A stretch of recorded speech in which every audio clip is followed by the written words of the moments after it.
My lovely star warriors, welcome to today's reading. Can you hear the crackle of this little flame? You may hear my bracelets in the background. Those are my protective guards, my protective wards. So if you are joining me today, that is because you knew to come find this little reading. And I would like us to get started by jumping right in. I asked Spirit to guide me to a message that you needed to hear right now. And what we're going to be talking about today seems like it has to do with our body and our body's intelligence and our body's wisdom. It seems as though, amongst many other things, your body is trying to communicate something to you. Your body may have been trying to communicate something to you for a very long time. The first card that I want to draw your attention to is a card that speaks power. This is the card of the flower Jonquil. At least I believe it's pronounced Jonquil.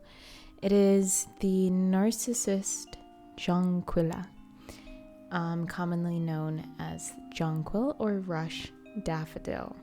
It is a species of the genus Narcissus, which is native to Spain and Portugal, but now has become naturalized in many other regions, including the United States. It's a beautiful yellow flower, which, if you did not know, yellow flowers have historically been related to optimism and life, rebirth, eternal life, prosperity, wealth, because of their brightness and their resemblance to the sun. Yellow is a color that is meant to inspire and uplift. It excites us. It excites the eyes.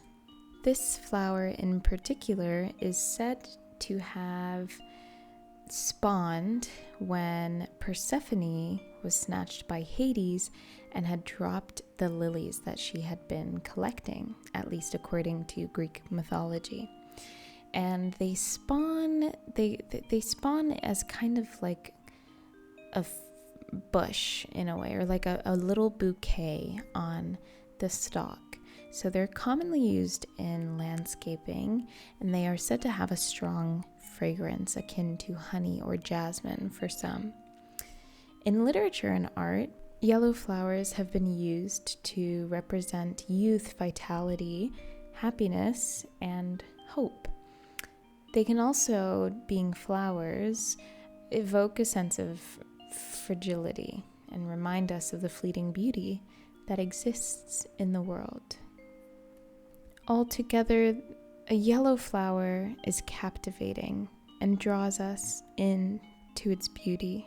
And the genus that this flower is from, being Narcissus, is actually funnily welcomed for today's reading, because today we will be talking about your body. Beginning with the Empress card, my dear, here we are talking about our material health, aka the body.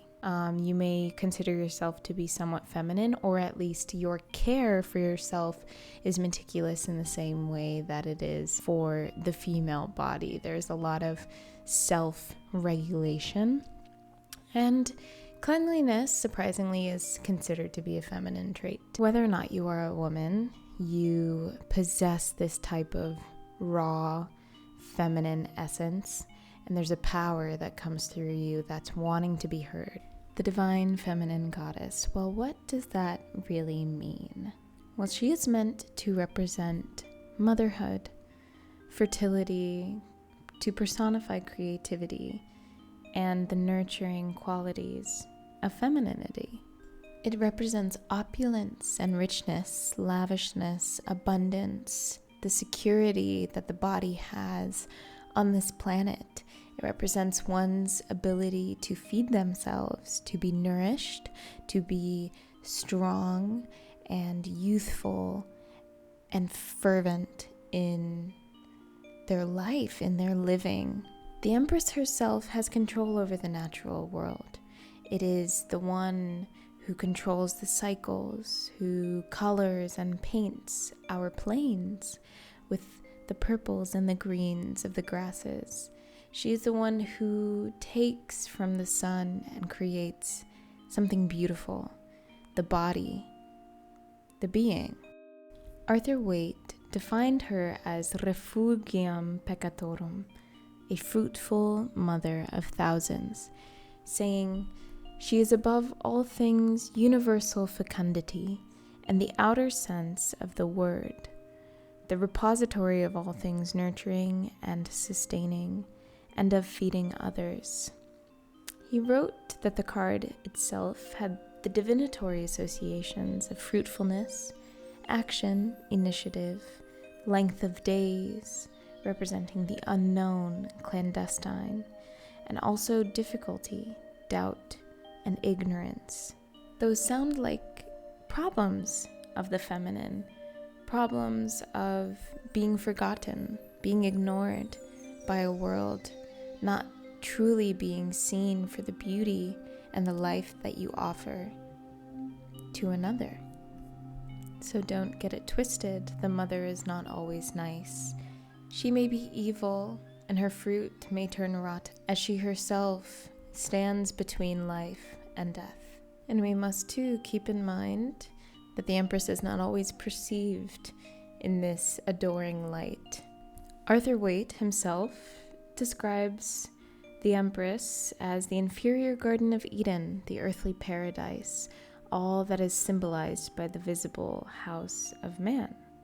She is not Regina Coeli, but she still is Refugium Peccatorum, the fruitful mother of thousands.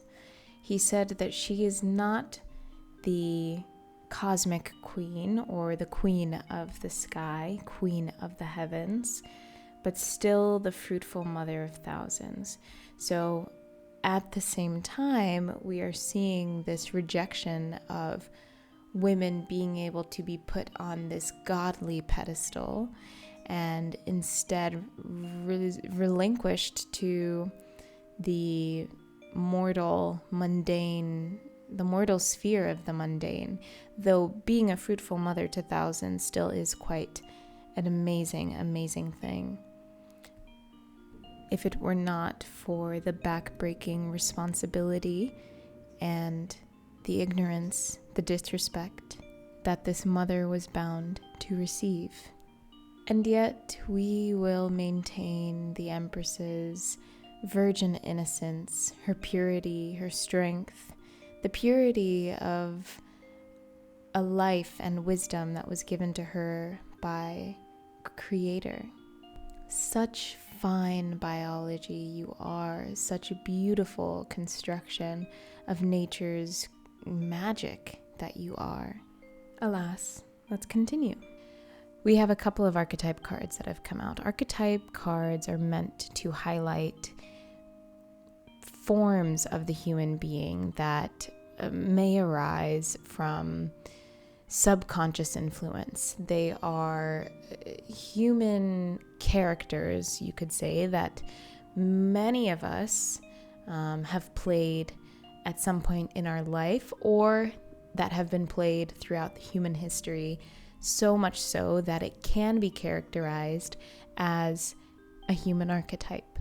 They are born in the same way that we and our personalities are born, amidst a wild, raging storm of universal creativity. One of the archetypes we have here today is the archetype of the Don Juan. This spotlights your positive, seductive qualities. Don Juan is in reference to a fictional Spanish libertine, aka a fictional character, also known as Don Giovanni, who was first written into the 1630 play El Burlador de Sevilla y Convidado de Piedra, The Trickster of Seville and the Stone Guest by Tirso de Molina. The character Don Juan, because of his story and who he was written to be, became a symbol for a man who wanted to seduce many women, essentially. So now Don Juan has become a generic expression for a womanizer. Don Juanism is actually a non-clinical term for the desire in a man to have sex with many different female partners. And thank you to Wikipedia. It's said that psychiatrist Carl Jung believed that Don Juanism was an unconscious desire of a man to seek his mother in every woman he encountered. However, he did not see the trait as entirely negative. Jung felt that very positive aspects of Don Juanism included heroism, perseverance, and strength of will. Jung argued that related to the mother complex are homosexuality and Don Juanism, and sometimes also impotence. In homosexuality, the son's entire heterosexuality is tied to the mother in an unconscious form, and in Don Juanism, he unconsciously seeks his mother in every woman he meets. Because of the difference in sex, a son's mother complex does not appear in true form. This is the reason why in every masculine mother complex, side by side with the mother archetype, a significant role is played by the image of the man's sexual counterpart, the anima. One of Theodore Millen's 5 narcissist variations is the amorous narcissist, which includes histrionic features. According to Millen, the Don Juan, or Casanova of our times, is erotic and exhibitionistic. Here again we see those words, narcissist. We see this talk of the mother and the Don Juan's pull to the mother. These are all separate cards that I pulled, mind you, that are coming up in this research and this reading and this telling of a story. So what is your body feeling right now? That was the first card that started this reading when I asked Spirit, what are we going to be looking at for this group, this collective that's listening? And the soul card that came up had a question. The question is, what is my body telling me right now? And perhaps it's not as clear and audible as, a message that your mind tells you, but it is still very real and it's very much deserving of your attention. Where do you find yourself in this dynamic between the mother, the Empress, this fertile energy that presents itself as the anima, and this Don Juan, this Casanova, this seductive masculine?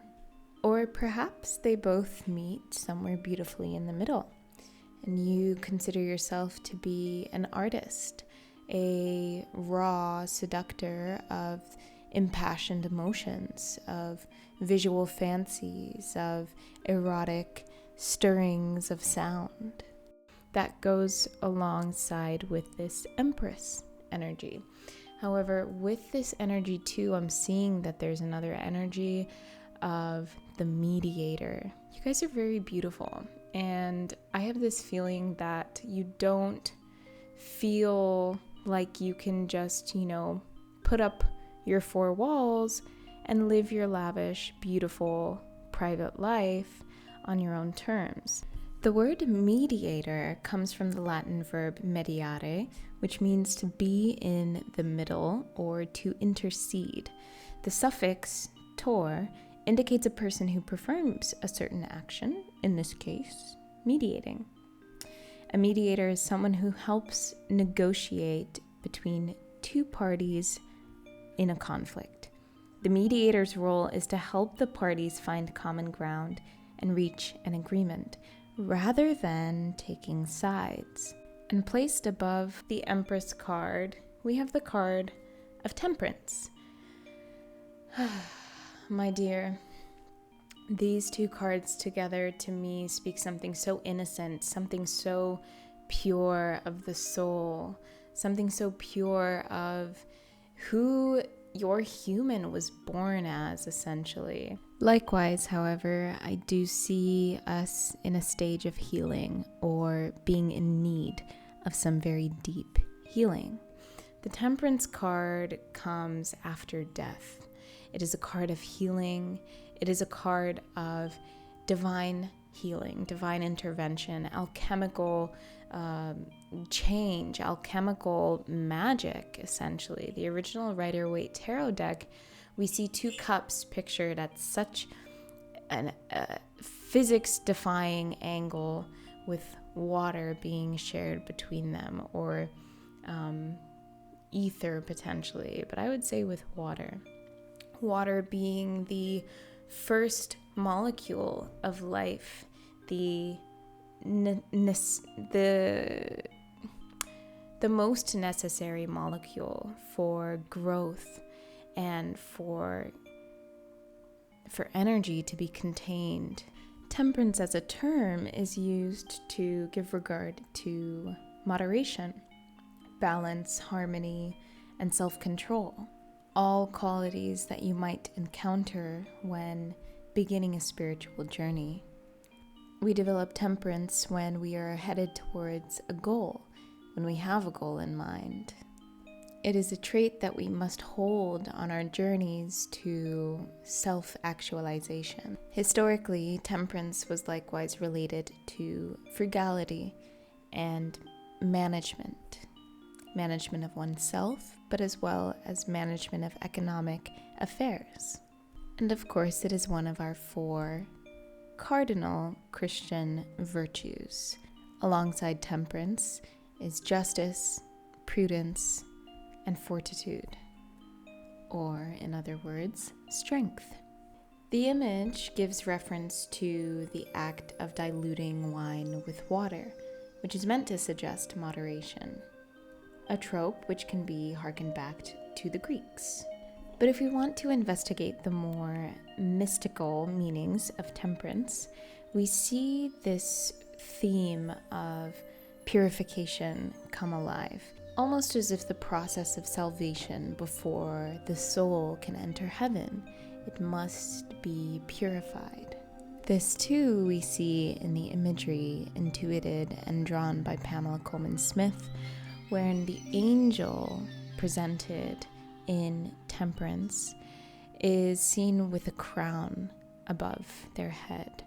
And far off in the distance too, we see a crown symbolizing that path, that journey towards enlightenment, perhaps self-actualization and rectification. However, in our personal reading, I would like to relate it to the merging of 2 energies, the combination of these 2 energies, and finding a way in which to alchemize this energy of the seductive masculine with the fortuitous feminine. As I'm reminded of our first card, Jonquil, the card of the yellow flower of power, with our original question being, what is my body telling me? Have we perhaps tried to ignore the calls of this masculine within us? Have we tried to ignore the pushes of our subconscious mind to replace it with something a little bit more comfortable, even though we know you are not comfortable? And perhaps you don't want to be comfortable. Perhaps you want to be challenged. Perhaps you want to be forced out of your ways into a path that's more arduous, that will demand greater power from you. The tricky thing is that right now is not the time to answer your own questions, not with the mind, at least. This energy is incredibly feminine. And here's the funny thing, that with your reading, despite this beautiful, feminine, divine, godly energy, we have almost all wand cards to come up as co-authors in this story. The wands are cards of fire. That is, that they represent our drive, our self-energy. It is the pumping of blood in our veins. It is what makes our hearts go. It is what impassions us towards violence, rage, and romance as well. It is not the type of tender, familiar, amicable romance that you might have with the water energies, but it is what gets you there. It is the courage and the braveness that you need to go after something that frightens you a little bit, to go out into the unknown, to dare to be bold and brash, and dare to even get hurt a little bit. For you, my dear listeners, the Knight of Wands has made himself visible. However, he's coming to us reversed, meaning that he does not feel that sense of vitality and enthusiasm and that abundance of energy as he is meant to in his suit. That's his suit. That is his skin. That is where you find the name, the Knight of Wands. That's where the meaning derives from. This could very well represent our own lackluster feelings as of recent. Perhaps we have not had the inspiration that we've been looking for to really get up and go, that sense of purpose, that sense of drive, even without necessarily direction.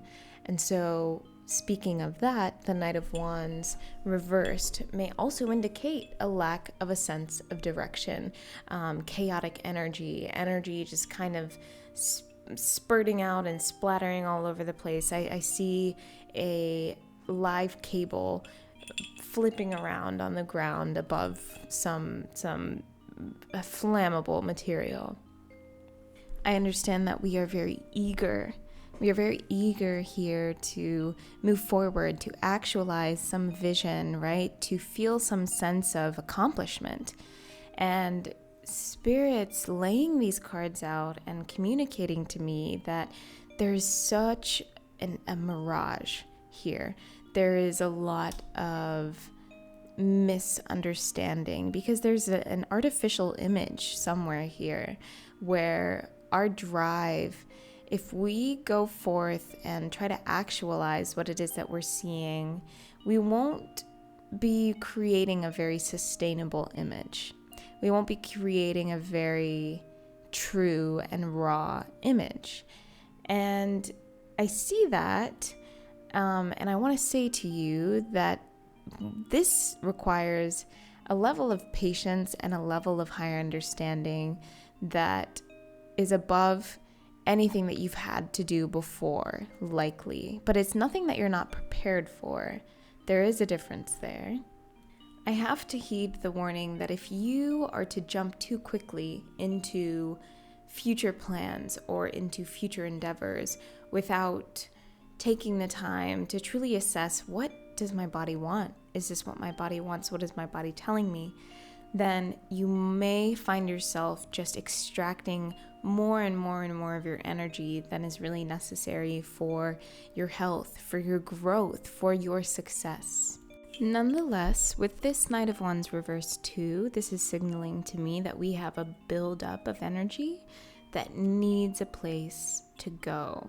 Perhaps you've been feeling sudden bursts of rage that you're trying to keep in, or this can also be where you feel like being direct or sharp or rude with somebody, you really are holding that back. And I don't know if it would be best for you to just say how you feel and move in the way that you want to move, or if it's really best for you to keep it closed. To clarify this, actually, I've just pulled the Eight of Wands, which to me is a great signal that you need to say how you feel, move how you feel, because that is indicating that your body is trying to get you to metabolize your human experience in a way that just looks like you being brash and bold and confident. And there's nothing wrong with that. You're not trying to do it because you're trying to fit on a suit that wasn't made for you. You are actively metabolizing your experience, your human experience, and that's what's coming up. That's how it's coming out. And so you must listen to your body. You must know the intelligence that has put you somewhat in the driver's seat, right? You're in the car, you share the same car. Sometimes you drive it, sometimes you gotta sit passenger and bear witness to the way in which your body needs to move and needs to function.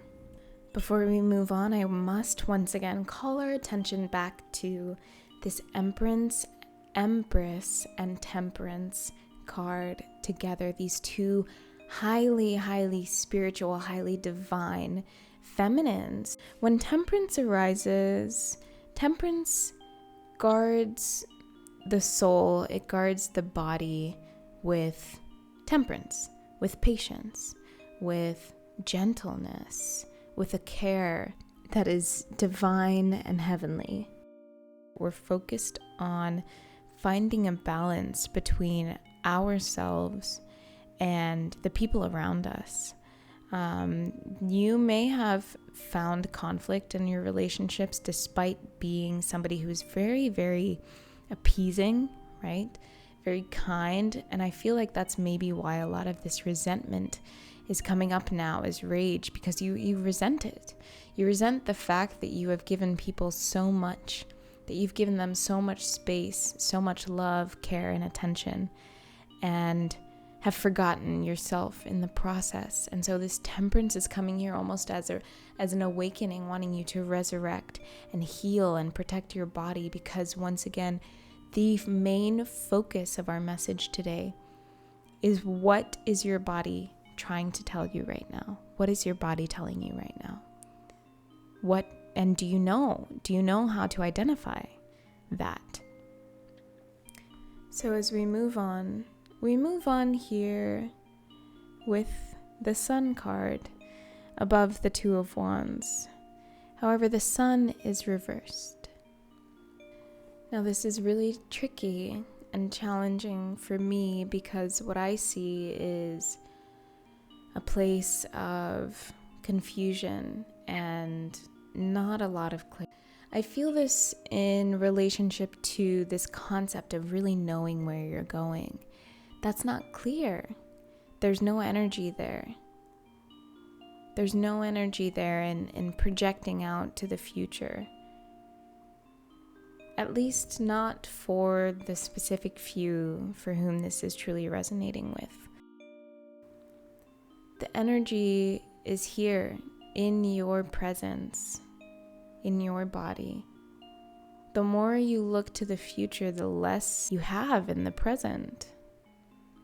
It's like you've forgotten yourself by looking for yourself somewhere else. With such optimism, you seek others like you. You look for yourself in the world. You look for the world to give you some semblance of security, that the person that you are and the identity of which you exist is legal, is appropriate, is condoned. And dissatisfied, after trial and error, you will have nothing left but yourself. And in looking for masks of yourself outside of you, you start to lose the image of who you really are, until you yourself have put on a mask like everybody else. Let your journey be a journey inward, into the cells of your being. Let yourself adapt a practical routine involving you and your spiritual care, your emotional and physical care, and remind yourself of all the beauty that you can create for yourself, for your own image, with your own two very hands. Rectify this lost soul into the body to perspire in the divine service that you offer to yourself. Your future is undecided. Do not look for the future to come. Allow yourself to be engrossed by the present and the love that you have for the one. Your gift, should you choose to accept it, is the majesty of this body that has been given to you by nature, by God, your God, true to you. And remember the promises that you made, and let nothing interfere between your heart and you.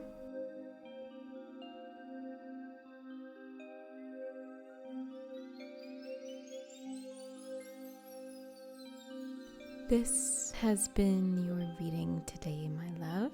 Remember that you are a divine being.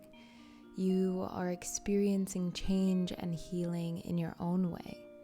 And you get to bear witness to the beauty that is the universe's creativity, running through and creating you. I love you, and I hope to see you again.